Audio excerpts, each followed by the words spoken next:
Today on Beardo and Weirdo, we're being joined by Phil Varone from Saigon Kick and Skid Row. He's got a lot of stories about Kiss that are hilarious, and he's had a lot of sex. And we filmed this episode weeks ago, so I don't even remember the episode, but I remember I had a good time. Today on Beardo and Weirdo. It literally was yesterday. I have been doing a lot of things, Craig. I'm a busy man, very powerful, and zero memory. Chris got hit in the head with a rock. What's up, guys? Chris Kale here. Hey, Ricky Rackman here. And me, I'm Craig Gass, the comedian from Family Guy, King of Queens, and the roast of Gene Simmons. We're coming to Tampa, specifically to Wesley Chapel, to the Side Splitters Comedy Club. Wesley Chapel, Side Splitters, May 8th and 9th. Side Splitters in Wesley Chapel? It's true. May 8th and 9th. And joining me, two very funny comics, Craig Gass and Chris Kale, who's not only the bass player of Five Finger Death Punch, but he's also a great comedian. Me, Ricky Rackman, and Chris Kale from Five Finger Death Punch. It's rock, it's metal, without any rock or any metal whatsoever. It's stand-up comedy and storytelling. Come join us at Side Splitters in Wesley Chapel.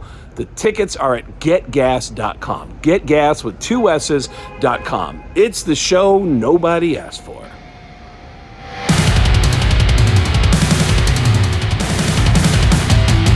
Phil Varone is the guy that I have spent countless hours with around the world, just random cities around the world for years. I would just run into him in random places around the country.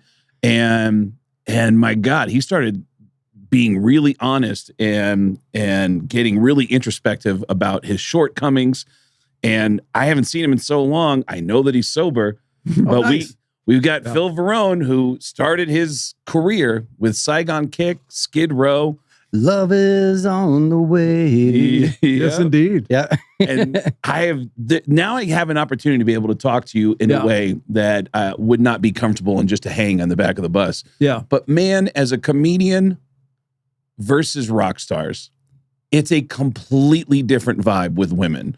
It's just like, I always say that when you do, as a comedian, like, you'll have beautiful women that will come up to you afterwards and say, no, better than chuckle fuckers, beautiful women, stunning, who you'll see usually backstage at a concert that'll go, I love you. And then they'll leave with Chris Brown and you'll be like, oh, all right, see you later. Enjoy the beating. When's the last time that you were at a Chris Brown show? No, Chris Brown. I'm saying like these are the people that will show up at my show and walk out with hot women at the show. Allegedly. Right. But women do love a funny person. Of course. But you're handsome. Oh, thank you. And then you become a rock star. It's easy for you. And dude, my memory of you is that everyone was throwing it at you. Yeah, well, I mean, it's yes, sir. Yes, I do. We're in good company today, my friend.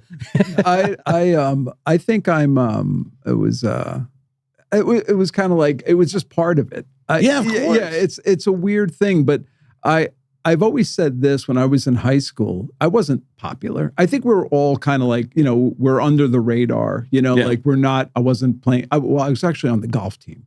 So that doesn't get you anything. Yeah. So driving lessons. That's all it gets you. Driving lessons. There's really women are not impressed with the golf team. But when I started playing in the local band there, and we played a talent show, and then everybody looked at me a little different. Yep. But I still wasn't like a popular guy. I was just, everyone tolerated me. I didn't get beat up. I didn't get bullied. I was just kind of like under the radar and did my thing. So I never really had chicks, thrown themselves at me until the first Saigon Kick show. And the very first one. Really? Nice. Very first one, I came off the stage and a girl had her arms wide open for me, and we went into a closet on the side of the stage. And then more than the arms were wide open at that point. And I was like, this is fun. Yeah. And there was literally like 30 people there. It was our first show ever. That's a pretty solid percentage then. Nice job on that pool. Yeah. But it does feel like you have a magic power, right? I think that the band is, I've always said this. First of all, most musicians are broke. We're all broke. We're on stage, but we roll into town on a bus. So we have the best, it's more of like smoke and mirrors, I've always said. Yeah. So I think they assume that you're rich and you're famous and you're all this. So it's a little easier, Yeah. I mean, It's a fantasy. Trust me, if I wasn't in a band, no way would I have done those numbers, you know? Oh yeah. Well, I'm just saying, you know, it was definitely like, I just happened to, I would happen to be there. The smoke and mirrors scare you though sometimes, the way that people would idolize you? How often did you feel like, ooh, I don't know if I should be around this girl because this feels many times. Yeah. Yeah. Like, did you ever make the mistake of leaving the venue or leaving your hotel and going to where she lived? Oh yes. Oh. Amateurs. This is total amateur. Amateurs. Before you tell your first story, my biggest fear, and I've come across this a couple of times, as a comedian, women not telling you there's somebody else in their life. Oh, yeah. That's frightening. You got a good story for the Patreon for that one. Yeah. I don't know if you can top this one because this one is. There we go. Ladies and gentlemen, Phil Varone. He's here today. Let's do it. Our favorite guest of all time. Let me just say this. How I'm alive is okay. So we played a show. We're in Houston, Texas, the great state of Houston, as I say. The great state of Houston. Beautiful, beautiful woman. My first tour. So I'm green. Wait, first tour with Saigon. Okay. 1990. I think we were out with Cheap Trick or something. I Nice. forgot. This beautiful woman says, "Hey, we want to come back to my place." So we happened to be staying overnight. We were sleeping on the bus because we had no money for we opted for the bus. So that means that no hotel rooms and all that stuff. Okay. And I made the mistake of going, yeah, okay, I'll go. And so I went to her house. In her car. In her car. Oh. She had a Jeep. I remember it because you'll understand why by the story. So she's like, yeah, come to the house. So I go to the house. We have this really great time. About 3, 4 in the morning, there's a pounding at her door. And I hear her go, oh shit, he's back. Oh. And I'm like, he's back? Who? He's like, nothing. And she looks out the window and he's literally pounding on the door. And I look down there and it's a big fucking dude, like a big dude. Okay. And I'm like, I'm dead. And she goes, yeah, he's back from the game. I go, what game? She goes, well, he's a football player. I'm like, oh, I go, high school? Like, she's like, no, he's in the NFL. I'm like, he's what? Like, so she's dating one of the Houston Oilers. So that's what dates this, right? Yeah. Wow. And I go, it's not Earl Campbell, is it? Well, I go, please tell me he's not the running back. Because at this point, I might have a chance. Yeah. Like looking for a defensive line guy. Because back then, defensive lines were big. Yeah. They weren't fast. Right, So I'm like, I can zigzag and like I'm running from an alligator or something and get the hell out of there. And oh no, he's the running back. And I'm like, I'm dead. Oh my God. So he pounds on there, pounding for, I don't know, it seemed like an eternity. And she goes, look, I'm going to go downstairs. I'm just going to tell him to leave. And then I'm getting in my car. I'm going to pull up around you, dive in on the floorboard. And, so that's what we did. And so she pulls up and I dive and I was underneath in the wheel thing, underneath by the seat. Yeah. And she's looking for him in the mirror and stuff. And luckily we weren't that far away. And I'm just like, please, God, please. And then as I see the bus, I'm like, okay, I'm almost there. I'm almost, because I know I got guys. Yeah. So everyone will come out. Yeah. And he never, because I thought he would just follow and just beat me to death. But yeah. So, and from that point forward, I was like, I'll never leave. And that was kind of like, here's your lottery. We're going to teach you the hard way. Because he would have killed me. Oh, yeah. There was no doubt. Yeah. I would have been killed. Yeah, NFL players have a history of doing harm to people. He was at the time, we have to look it up. It wasn't Earl Campbell, but it was the star running back at the time. Yeah, Earl wasn't playing in 1990. So. Right. But yeah. You mentioned the smoke and mirrors aspect thing. Yeah. When I first became single after getting divorced from Natalie, I was real worried about that. I was like, man, I was talking to Jeremy, our old drummer, Jeremy Spencer. And I said, man, I don't know if they're going to like me for me or if they're going to like me for like the band. The band. Yeah. Because I mean, I've been married for years, so I was brand new to this. To a woman who loved you for you. Yeah. And still does. Yeah. Still does. Yeah. We're still the best of friends these days. Yeah. And Jeremy was like, hold on. You worried about them liking you for the band? You like them for being hot, right? I'm like, well, yeah. He goes, the band is your hot. Yeah. Just get them in the front door, and then they'll really see what you're like from there. So that changed my whole perspective of things. It's a conversation starter. Absolutely. It gets the conversation going. The best conversation starter. Yeah, of course. Yeah. So did you learn your lesson, and did you ever slip and go to somebody else's house again? No, that was it. Nice. Wow. Yeah, I figured that was my my free path. Yeah. So, wow. Yeah. That was frightening. It scared the hell out of me. You know what's weird is I'm just realizing that you and I am 95% sure we're in the same town when something absolutely fucking insane happened. And I want to say it was Champaign, Illinois. Does that ring a bell?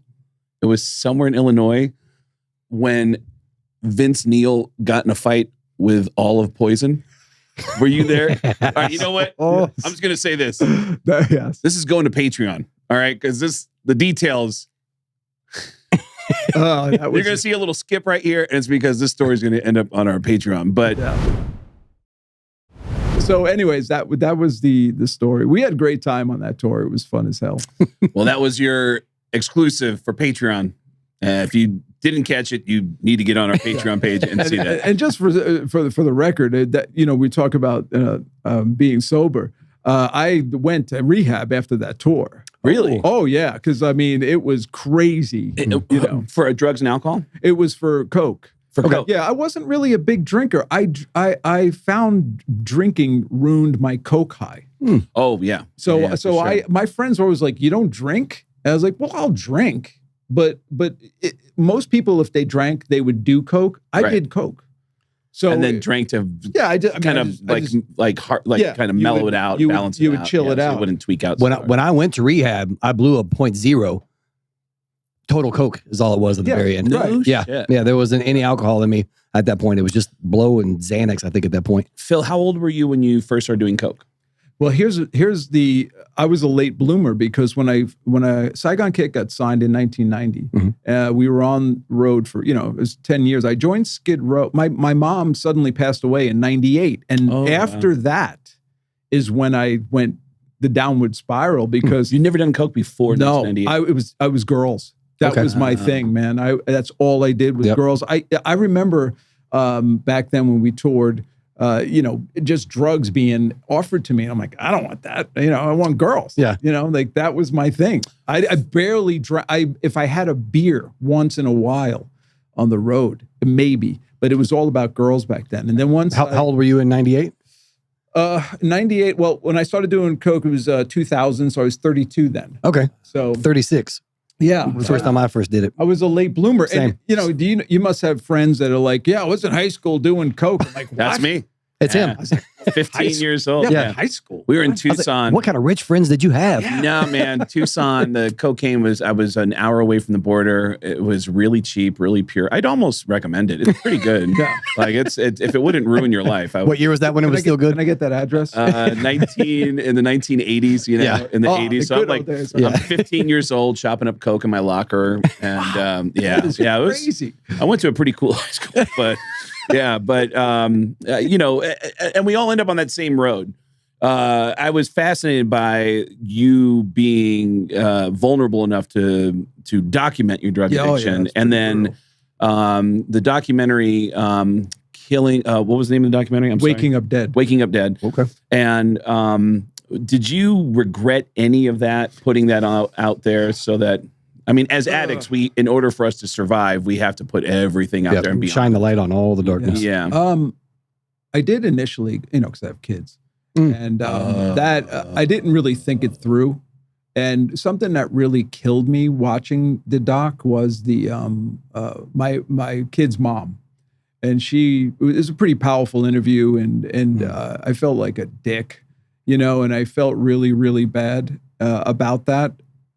But it was later on. I mean, I was sober, but still, it's like, I think that's the worst time is because when you're watching this guy, I'm like, who is this dude? Yeah. And looking at that through a clear, sober lens too. Right. Ooh. Completely unclouded, just seeing that. Yeah. I was like horrified. But I think that for who it helped, if it helped anybody, I know that a good friend of mine, his drummer, called me, and he's a well-known drummer, And he called me and went, dude, I saw your doc, and it's the reason why I sobered up. And I went, okay. Yep. Well, then it's worth it. Exactly. So I'll take the heat from it. Look, I always got ahead of it. I always find when people don't like you or they say something about you, they're like, oh, he's a drug addict. It's like, dude, get in line. Yeah. I already came. I would never say I wasn't. Exactly. If that's your big get, I would say do more research. You could probably find something way worse. But so I always was ahead of it. You can't lie about that stuff. It's just always going to come back and get you. Yeah. Well, that's how you continue to do drugs, is you lie. You have for that time. Absolutely. I lied like crazy. Yeah. And that's, in fact, going into recovery, I felt uncomfortable in meetings, and I started to realize what made me so uncomfortable is how honest people were being. Yeah. I found meetings interesting. I remember getting agitated by them. I was doing meetings in LA, and LA meetings are. I was going to say LA meetings, like they're without naming them, I could probably guess where you went. Yeah, and let me just say this: it's I'm surprised that paparazzi never stayed outside, because I saw people where I was like, whoa. There was one meeting I went to, and I went, why is there a blank impersonator here? Right. And then I realized, oh, it's the fucking guy. Yeah. And I was like, holy shit. And he was wearing a cross around his neck that you could have hung Jesus on. And I went, what's he doing? Nobody bothered him when he walked out. And I was like, whoa. Dude, my sponsor was a huge actor. Yeah. It was just, and again, now that I see them in all the movies, I'm just like, holy shit. Oh, dude. It's crazy. One of the best stories I ever heard was a friend of mine who was going through a bad time and said, I'm going to relapse. And he was going to go hard. And he was going to leave LA, come up to Vegas, and he was going to get cocaine and hookers. He gets a hotel room, orders booze to be sent up to the room, calls an old connection, has cocaine sent up, and there's prostitutes coming. And he puts on the TV and he finds a porn channel. He has porn on, sees his sponsor in the porn and goes, what? If that's not a sign. Takes all the cocaine, throws it in the fucking toilet, says, I'm checking out, gets back in his car and goes back to LA before he does a single thing. Oh, isn't that amazing? That is the most LA story. That's so LA. Recovery. Yeah. That is so LA. Yeah. But I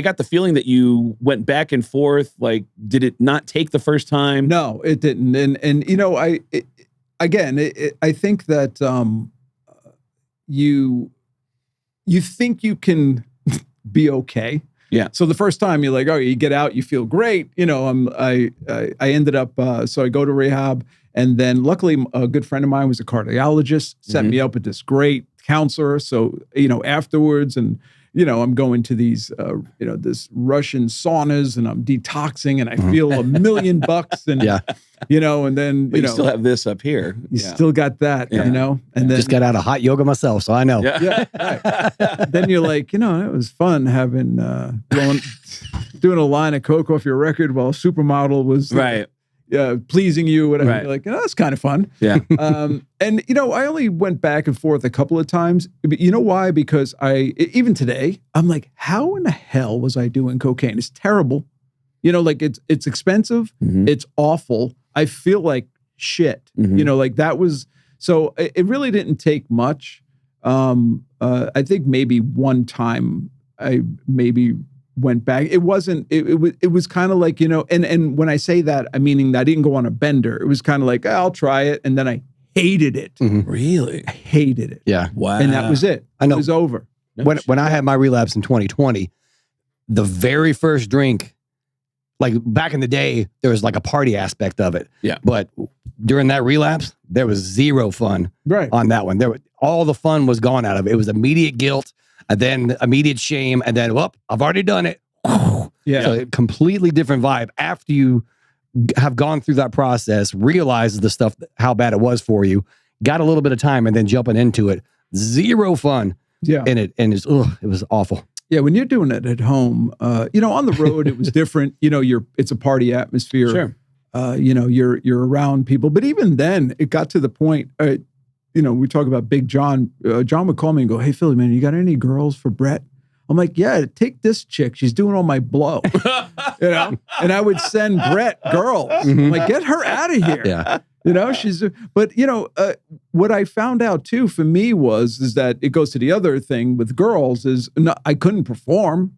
You know, like you're loaded up with coke. You know, it's the big joke. Yeah. You can't even do your second love. Right. At that point. Right. It was just a mess.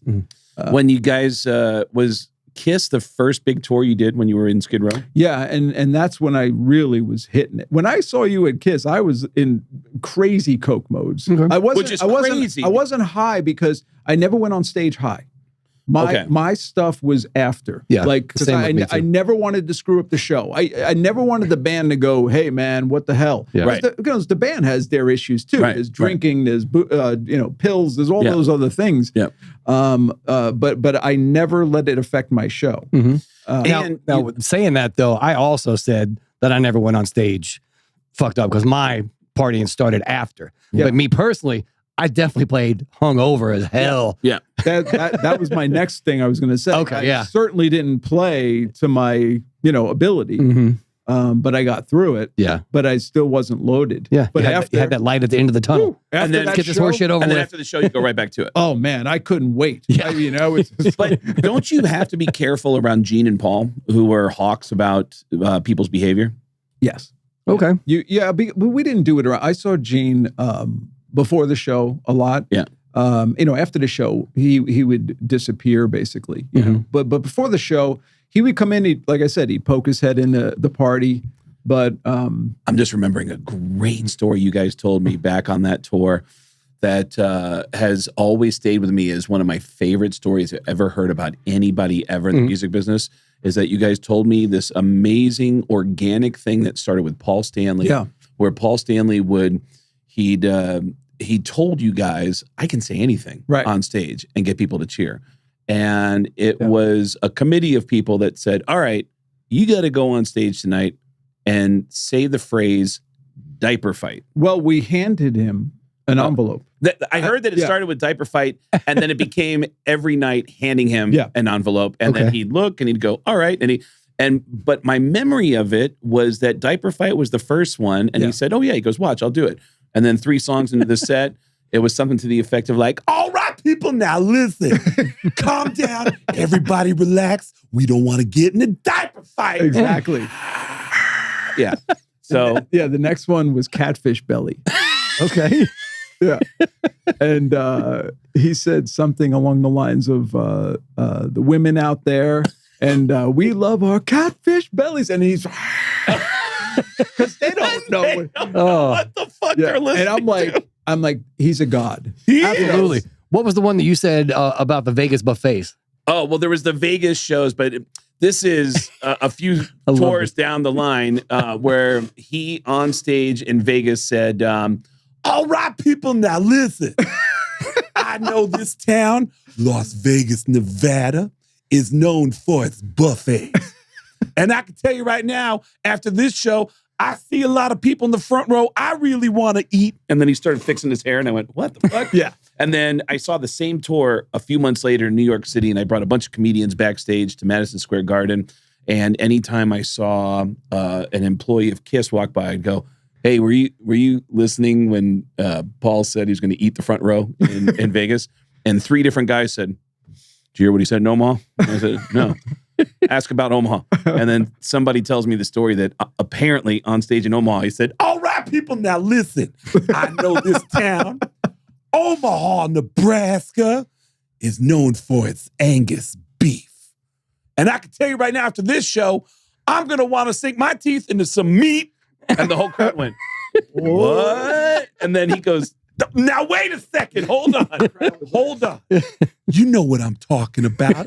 I'm talking about a thigh or a rump roast. And the crowd went, what? You're not making it any better. Yeah. And apparently You're digging your hole. Yeah. Guitar techs in the back of the stage are going, what the fuck's he doing? Yeah. They're all confused. But I heard do you remember anything besides catfish belly diaper fight? I heard there was one phrase that he said absolutely not. It was something Jewish. Oh, okay. I thought it was something Jesus. Oh, maybe Jesus. Maybe it was. What was it that you remember? Was it? I remember it being something It was like, like Jesus on the cross. Or it was something. It was something blasphemous. Yeah, it was blasphemy. And he goes, "I'm not saying that." Yeah, he's not saying Yeah, that. Okay. And with good reason. And yeah, of course. Sure. I have to say, I mean, with Gene, as soon as I came out on the tour, he told me I looked like Trent Reznor with Tommy Lee's arms. I can see that. Wow. Yeah. And I Spot on. remember, I had long hair back Yeah, then. yeah, of course. And he was obsessed with my hair. Yeah. So, anyways, we became really close, and he would always come in, and they had the Who would play before they would go on. That's stage, right.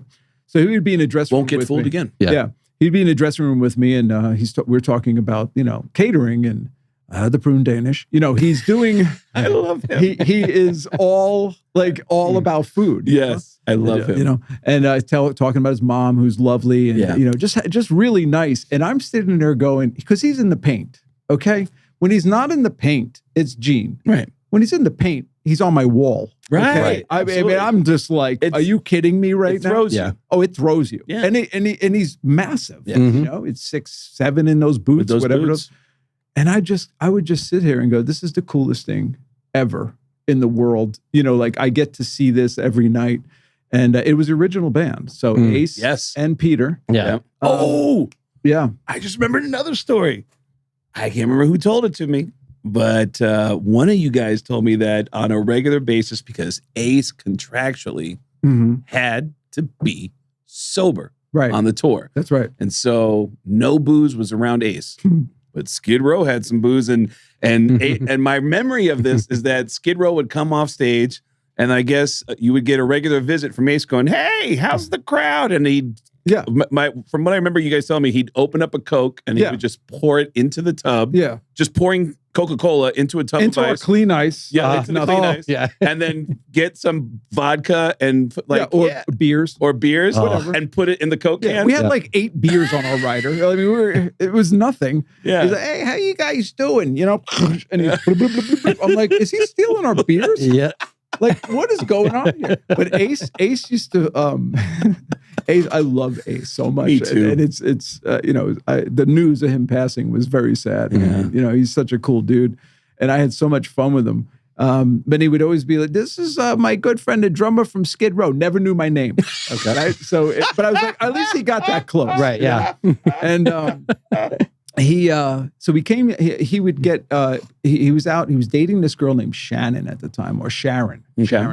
And she would wander, and he would try to look for her. So he was out in his leotards before he put the space suit on. Right. So he's in his leotards, full leotards. He walks out in the crowd. He makes a wrong turn. Oh my God. Doesn't have his pass on. They wouldn't let him back. Wouldn't let him back. Big uproar because he came out like our dressing rooms were way in the back of the arena, so it wasn't near the stage where the crew can get him. Yeah. So he's way in the back, and we hear like a frantic thing come over the radio. Skid Row, are you guys close to wherever we're? And we're like, yeah, why? He's like, Ace is wandering. He doesn't know, and no one knew who he was because he, it's at that point, it's kind of the security had no idea who he was. Wow. And so we had to run out there and rescue him because he was just wandering. He would just do that. Wow. And you come out, like, hey, where's Shannon at? Where is she at? Like no idea. So we used to do, and the Kiss had condos where they had their private, like they come off stage and they, that's where their tech was, whatever. And they all had Geritol bottles. Really? So, so we used to fill Ace's Geritol bottle with vodka. No shit. Yeah. And do you remember Ace's cousin? I never met Ace's cousin. Okay, so his cousin was out with him, or supposedly his cousin. Yeah. And I used to do drug deals with his cousin. He's he'd be like, hey, I'll give you a gram of Coke for some Xanax. I'm like, all right. Yeah. And we would do those deals. Wow. Yeah. And it was absolute mayhem. Wow. Yeah. And I used to we weren't allowed in paint, but when they were on stage, I would go to wardrobe because I was, banging one of the wardrobe girls. So we just do tons of blow. And I would just get dressed up in their shit. I have pictures. I brought pictures, so I'll show you. Oh, I love it. That's awesome. We'll post the pictures here. Yeah, and I'm just like, I'm in jeans boots, just coked out of my, like it's unbelievable. Yeah. Oh, man. So I'll show you some pictures for sure you can use. You were talking about that moment when you are hanging out and Gene without makeup is Gene, and then he's the demon on our wall. Incredible. There was a time that we were opening up for them in Germany, and Jeremy and Jason pulled me up on stage to watch Kiss during the show. And this is right when Paul was first starting to have some vocal problems back then. And he was kind of having a bad show and struggling a little bit. And I was sitting there on the side of the stage, and Paul comes off the mic and looks at me and goes, "My voice is fucked." Wow. And I was like, I know. I'm talking shop with my hero. Yeah. I'm on stage right now. It's amazing. Yeah, And I felt like I was a member of the club finally. You never get used to it. At all, yeah. Gene and I had a girl competition going. Okay. I don't know if you know this story. No. But it's fantastic. So every night he would try to get more girls than me. Okay. And then he failed. I'm just letting you know. I was on a tear back then. All that hair and Tommy Lee arms. Yep. It was He had crazy. So I would go out in the crowd and I would find the most beautiful woman in the crowd. Yeah. And even if she had a husband, I would ask the husband first. I go, look, I just want to make fun of Gene with her. Do you mind? I go, you come with me. I'll give you both passes. You'll have your eye on her. I do not want anything to do with your wife. I just need to. So we get on Gene's side, right? Yep. Gene's on stage, right? So I would get up and I go, now listen, and I would talk to her. I put my arm around her and I just look up at him like this. And he gets so mad. And I go, when I tell you to point and laugh. So I'm like, 1, 2, point and laugh. And we're like, like that. And he's like, fuck you. Fuck you. Like just going ape shit. It was so funny. Right. And so after the show, I had this girl with me and he goes over and he hugs her and he fucking tries to poach her right there. Mm-hmm. Wow. And she's like, I'm with Phil. You know? Oh. Yeah. I mean, he was nuts. So in St. Louis, a good friend of mine is a little person, right? Good looking too. Good looking little Laura, her name is. So I go up to Doc. I'm like, Doc, give me a couple of passes. I'm going to give Gene this little person for his birthday. It was his birthday.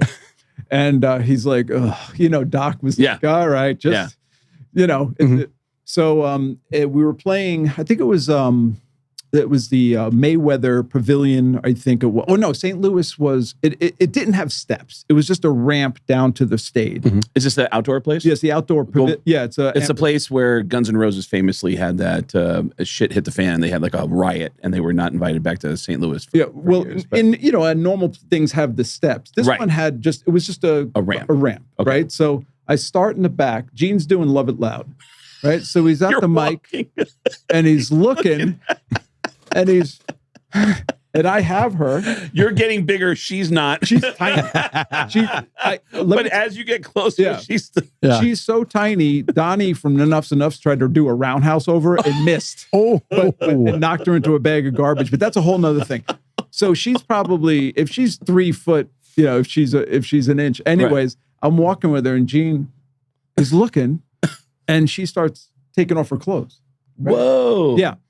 And his eyes, and he's doing Love It Loud. And so I mouthed to him, from me to you, happy birthday. And he goes, thank you. and in the middle of I Love It Loud? Middle of it, right? I'm dying. So we got to find footage of that performance. If you could find it, I would. So if you know for sure it's that song. Yes, it was. It was I Love It Loud. He's at the mic. I mean, he's doing, Wow. Yeah. So we put her up in the front row. And I tell security, I go, this is Gene's friend. Yep. Leave her alone. Whatever she does, she's getting naked. She's dancing, the whole thing. But Gene was out with his girlfriend at the time, his good friend. And so after the show, and I'm going to say it the way he said, where's the midget? And I said, a little person, but she's not here right now. She left. But he was. Wow. Yeah. So later on, anyways. It's a different time in rock and roll. Yeah. I'll wrap it up with this one with Gene.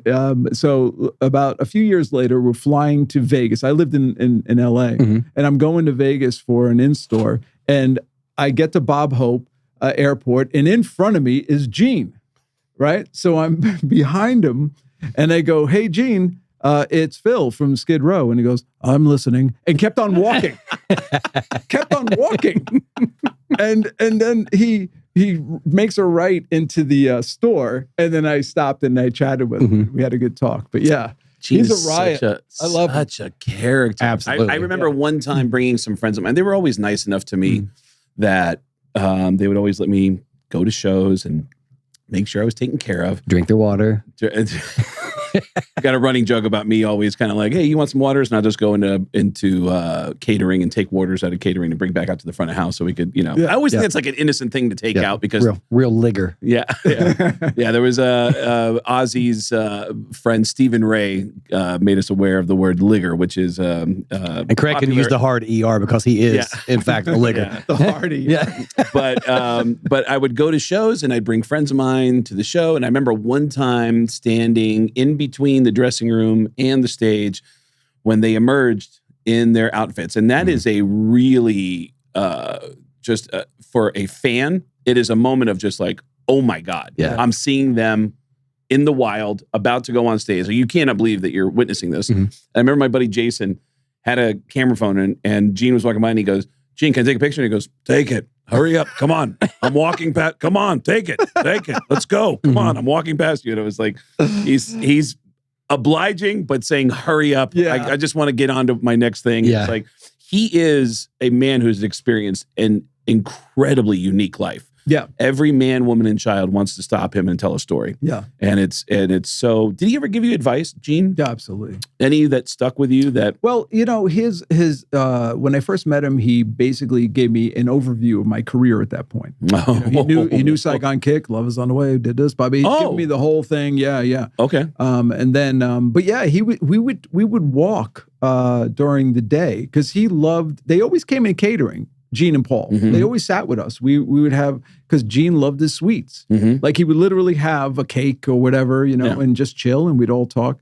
And we used to walk around and he'd tell me all about the band and how brilliant Ace is and, like all these really cool things. It's something I'll always cherish, because as a fan, you're just like, are you kidding me? In 1978, I have like, I don't think there was a piece of wall that didn't have a Kiss poster. For sure. Yeah. When you joined Skid Row, was that show number one was playing with Kiss? Yeah. Show number one. I had one rehearsal. Wow. Nice. Yeah. Do you remember what the first venue was? Yeah, it was Snoqualmie, Washington. No, I'm sorry. Saskatchewan. It was Saskatchewan? Saskatchewan. Up in Canada. Yeah. No shit. So I came in and we had one rehearsal and then we played the show. And it was crazy. We did, luckily we went on at 7. We did 1,800 seconds of pure rock and roll. So it was wow. Yeah, it was just was it just Skid Row and Kiss? Skid Row, Ted Nugent. Okay. Oh, that's right. Yeah. The one guy in your band that I didn't know that well, you and I bonded quickly. Yeah. I remember because I told you the Bloss story. Remember Paul Stanley, where he went looking for him with the shrimp platter? That's how we originally started talking because I was like, I'm afraid to ask any questions about this, but this may be on Patreon as well. And that was another Patreon clip you just missed. Yeah. But the one guy in your band that I didn't know because I had known Snake and Rachel and Scotty for years.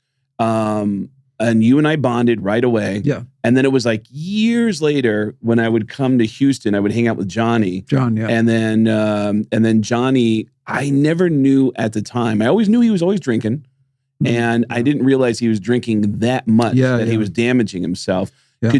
Was the drinking evident back then? Yeah. Really? Yeah. He drank. Was he a different person when he drank? No. He was a lovely guy. Yeah. I absolutely adore him. And I was heartbroken when I heard it was what I was actually recording a record at the time. And I had this heavy song I was playing, it was very Pantera-ish that we wrote. And I fucking just went in it. And even the band was like, dude, I was like, I had to get it out, because it was heart-wrenching for me. Because I loved him so much because we called Skid Row guys the elders, right? Because we were the new guys, in that sense. Although I was in a band with Rachel, I've known those guys since 1990. Prunella Scales, right? Prunella Scales, yeah. And so knowing them before I joined Skid Row, I knew him for about 10 years. And John, I had just met, and I instantly hit it off with John. Yeah. And he was just a great guy, an incredible singer. Doc was harsh on him, Oh, really? At times, yeah, because he had big shoes to fill. I mean, Baz is a tremendous rock star. Do you think there's anything that will get Sebastian back in that band? Nothing. Baz would go. Oh, absolutely. It's the band. It's the band. Because even when I was in the band, there was negotiating on that. No shit. While you were in Skid Row, there was negotiating. And so guys were open to it? Doc wanted it. The business side of things wanted it. Those guys just won't do it. You know, Rach won't do it, and I'm not going to speak for him now, but at the time, I can only tell you what I witnessed, and it was just that wasn't going to happen. What's the deciding factor for them not wanting to do it? I mean, where when they get back together, they're playing big places, they're going to be making tons of money, but even with all that stuff, still no. Yeah.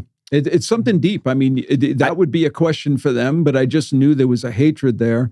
I look at things differently these days because we're older, but at the time it was different. You know, I mean, I don't know the dynamics of it. I just know that, you know.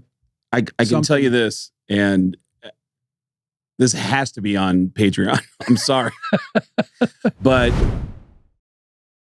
what it reminds me of, did you ever see the video of the two elderly former Canadian hockey legends in the same room? Like they're doing some kind of a talk in front of hockey fans, and they're senior citizens who were rivals when they were in their youth back in the day.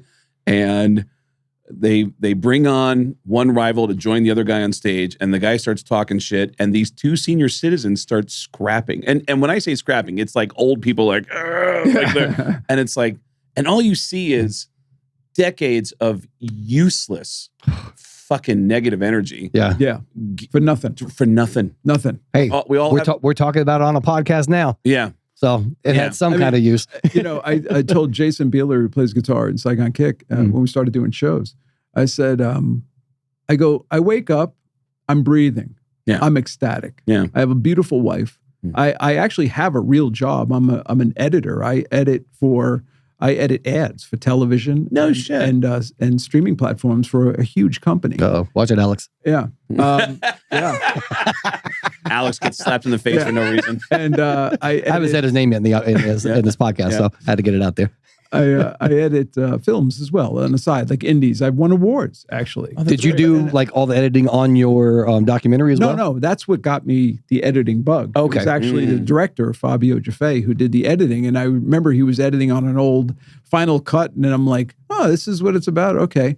And I remember getting so frustrated with him because I would tell him what to edit, and he never really got it the way I wanted it to. And he did a wonderful job. Same thing for comedians, by the way, when we edit comedy specials. It's kind of like, it's so important that the edit is right. Yeah. It is so important. It's everything. A millisecond. One frame. Can change the mood. Yeah. It can change the mood. Crazy. So during COVID, I just studied marketing and creative on ads, and I got a job. That's my regular gig now, and I'm the senior editor there, and it's amazing. So I look at music now as something I don't need to eat. I'm very fortunate and grateful that I was able to have another career at my age. You know, and those guys knew my background. And of course, they Googled me, and they're like, "All right, so let's talk about this." And they've been nothing but gracious. And dude, yeah, I got to tell you that.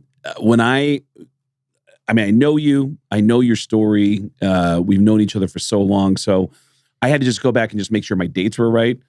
And it made me giggle to go back and see when you were on Sex Rehab. Because remember, that was the last time we were like really conversational with each other. You're like, I'm going on this show. And you were so honest on the Sex Rehab show on VH1. And then I looked at this long list of nominations for porn awards that you got, and it all started after the Sex Rehab. After the Sex Rehab. like there's like 6 years of AVN nominations after the Sex Rehab. And we just had Steve-O on from Jackass. Yeah. And we got into a really honest discussion about how I really believe that we're getting so honest about drugs and alcohol in this country that's so different from when we were kids. Sure. And when we were kids, it was always like, rehab's for quitters, man. Yeah. But we've become very honest about it as a society, and everybody's affected by it, whether it's you personally with a problem or someone close to you who you love that is struggling, and you're trying to figure out how to help that person that you care about. And I feel like sex addiction and sex and love addiction is just the next honest conversation we need to have as a society. But because people like brush sex addiction off like it's because it's part of life. Yeah, so just as food addiction, it's like, well, I gotta eat. And it's like, but you're fucking eating to the point where you're Well, you're throwing up, Isn't an addiction categorized if it's affecting your life, it's affecting your loved ones, if it's financially hurting you, Yes. or just stopping your life in general and progress. I will say this: I initially went on rehab, sex rehab, because my agent was like, "Look, you had a lot of sex with girls, right?" I go, "Yeah, but that was like opportunity." Yeah. When I left the show, and I was already in the lifestyle. Right. So my sex life was kind of normal, that we would, swap partners and all those things. So I didn't necessarily think I had an issue, as much as I may have or not. But I went to SA meetings, and I heard some stuff that scared me from true sex addicts like that. Because you related to it. Well, it's almost like I didn't, though, because how can I say it? Because we talk about the bands, okay? If I wanted to have sex, I just pointed and went, "Come on," and you had sex. These guys were doing stuff that made me uncomfortable. Like SA, like I've heard it all in NA, I've heard it all in AA. Yeah. SA made me uncomfortable because I didn't identify with that. Okay. I identified with a problem where you're ruining your marriages. You're financially, you're doing this or you're whatever. But I didn't. I heard stories like where people are getting shot at by pimps and like that was their kinks and all this weird stuff. Yeah. And I'm like, I don't do that. I just have sex with groupies. It put me in a weird place because I didn't really understand. And then I also, where the big aha is that most of my sex and my antics had everything to do with drugs. Okay. So when if I did a blind a blow, I was on the computer, looking at porn or trying to hook up with somebody. Right. When I didn't. So there was the direct correlation. With that. Yeah. And when I was doing the therapy with Drew, who is absolutely wonderful, that was kind of like the epiphany of it.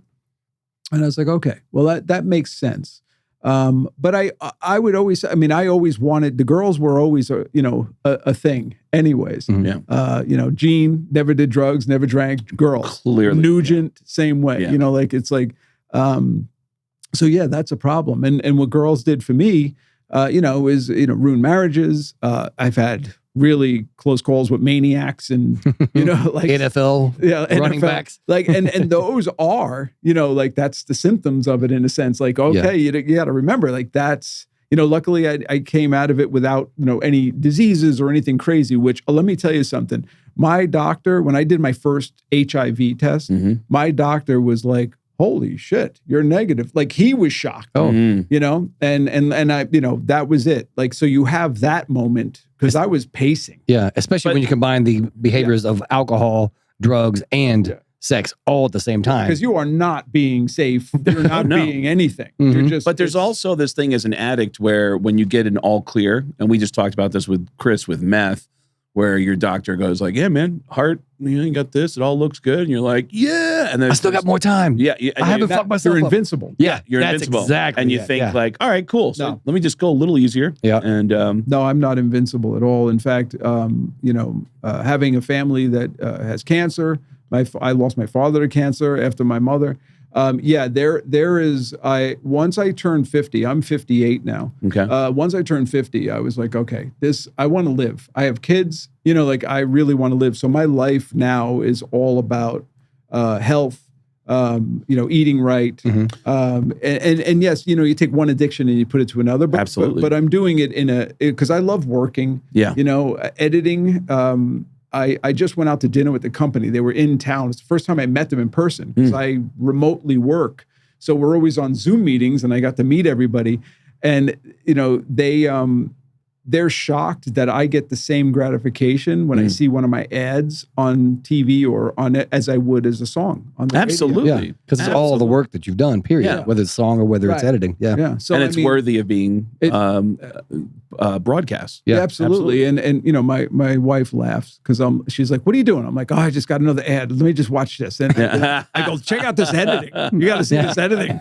Look at this." And she's like, "Yeah, right. Whatever." Was there a defining moment of clarity that you had? Like like one singular moment that you realize, okay, I have to change my lifestyle, or was it just turning 50 and it was just a gradual series of things that happened? I think it was COVID had a lot to do with it in a sense. I mean, it was a lot of stuff. I mean, I was always I think that the last tour I did, and I was getting hurt. And I think that was the realism of that. Oh, you are not young, dude. You know, you can't hurt your back and be good the next day. Yeah. You know, I always love that Ray Romano joke. Like he sprained his wrist opening a Pepsi. Yeah, it is that. Yeah. You know, I had to deal with the fact that I wasn't invincible anymore. Because how I'm alive today, I don't know. Because we did so much coke, we did so much, speed, we did so much this, we did all that shit. Yep. We had all this sex with girls, and didn't get anybody else pregnant. Yep. That's amazing.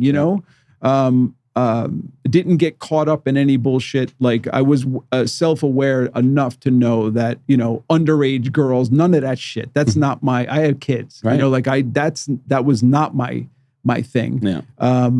I probably checked IDs 20 times, just on that alone. Even while coked out. Yeah. Yep. Because I had It's that important. Because you needed the ID to do a little. Well, I needed that. Yeah. Chopping it out.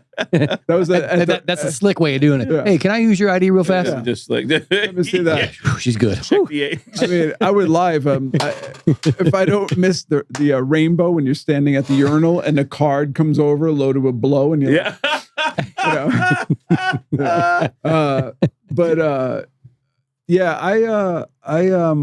I just feel real grateful. But I think that it's a culmination of a lot of things, especially getting older. And Yeah, we for have sure. these talks now. Jason and I, we had a lot of baggage between each other, but I just realized that what, maybe I was blamed too. It takes a lot for you to go, it was your fault too, dude. Yeah. Like it can't be all one person's fault here. Yeah. And that's, I think, is my biggest realization, where I'm like, okay, so I'm the first one to say I'm sorry, if first one to admit it was me, especially at my job. We don't blame people. We don't point fingers. If you drop the ball, you're accountable. Yep. And you know what happens? Nothing. You go, I dropped the ball. I'm going to take care of that. Okay. And you move on. That's always my thing here when I make a mistake here. It's like, oh, I'm wrong. You're right. Like I just always need to say that and take accountability. For Yeah. it. Have the presence of truth and accountability that was not part of our lives Yes. before doing the work. Yeah. Yeah. I mean, it's a life changer. It's also humility. You need humility. Oh, absolutely. lot of First of people- all, Still working on that. that first piece of humility to just say, I can't control myself Right. around this thing. I need help. And holy shit, is there a long list of friends of mine who are dead because they couldn't get to just the humility of just swallowing their pride and go, I can't. I mean, how many people did we lose, honestly? Dude, in my first year, I lost 7 friends. They were all comedians. And then, I've talked about that many times here, but it's crazy, man. You're still the funniest fucking dude. You're still a great storyteller. Your energy is so much more relaxed. Yeah. And you seem to be in a good spot. I'm in a great spot. You know why? Because one, I watch YouTube and I watch beautiful Asian women lay concrete with no shoes on. Yeah. And that That's relaxes me. Yeah. I've never seen anything like You it. might want to tell Chris what page that I'm is. getting on too. YouTube right now. Craig knows that if I'm starting to date someone, he doesn't even have to ask the color of the crayon. Yeah. I already knows. I always say if I had a Crayola set, I know what color Crayola I would use to draw all your girlfriends. I'm amazed at the skill level of these beautiful Asian women, and they are literally mixing concrete without shoes. They're barefoot in concrete. Really? I'm over here going, Yeah. I need This Jones woman, she was welding without the welding mask. Really? Yeah. And I'm like, if you asked her, like, why don't you use a mask? She'd be like, fuck you. That's why. Yeah. Like it would be like that. And I'm like, this woman's great. And no, I just, look, I know people to this day that allow chaos in their life. Ooh. I do not. Yeah. Okay. I don't want chaos. I don't need it. My family's wonderful. My friends are wonderful. That's how you do it, I was just reminded of, as you're saying that, how much I used to thrive on the chaos. Oh, yeah. Like I loved it. I mean, because I hadn't done the work on the inside.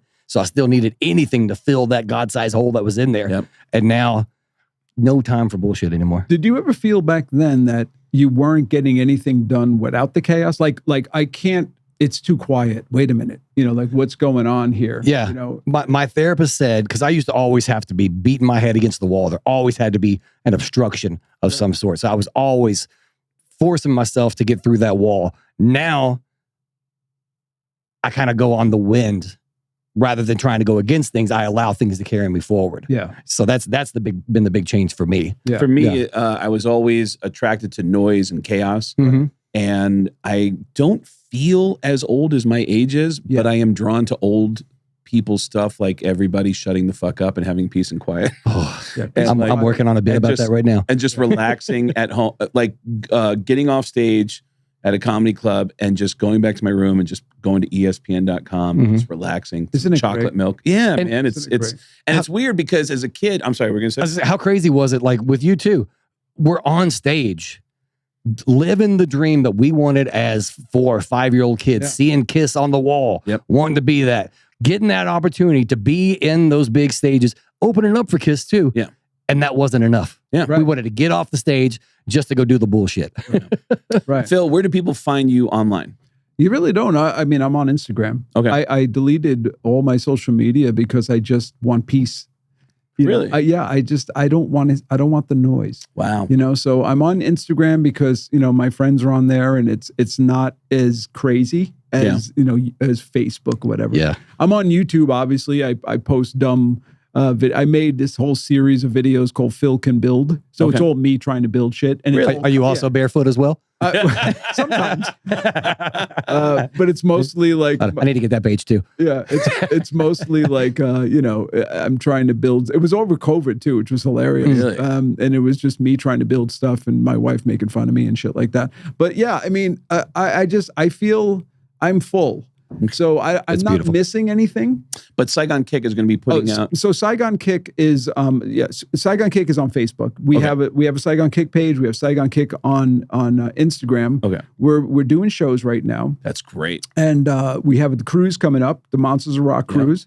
Our last 2 records came out on vinyl, which were pretty awesome. cool. Yeah.